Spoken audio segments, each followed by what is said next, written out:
আযান ইকামতের মাঝখানে যেই দোয়াটা করা হয় ওই দোয়া আল্লাহ কখনো ফিরিয়ে দেয়। এরপর ফরজ সালাতের পরে দোয়া কবুল হয়, তাসবিহ পড়ার পরে আপনি দোয়া করবেন। সালাতে দোয়া কবুল হয়, সালাতে দোয়া কবুলের 3 জায়গা।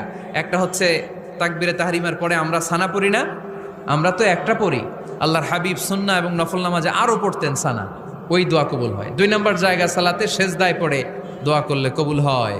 আকরাবু মা ইয়াকুনুল আবদু মির রাব্বিহি ওয়া হুয়া সাজিদ ফাকসিরু ফিহি দুআ। বান্দা যখন সেজদায় লুটিয়ে পড়ে বান্দা আল্লাহর সবচেয়ে কাছে চলে যায়।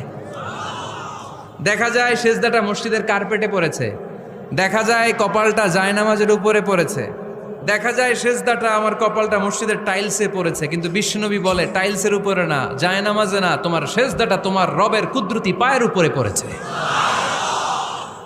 সেজদায় পড়ে দোয়া করেন। সালাম ফিরানো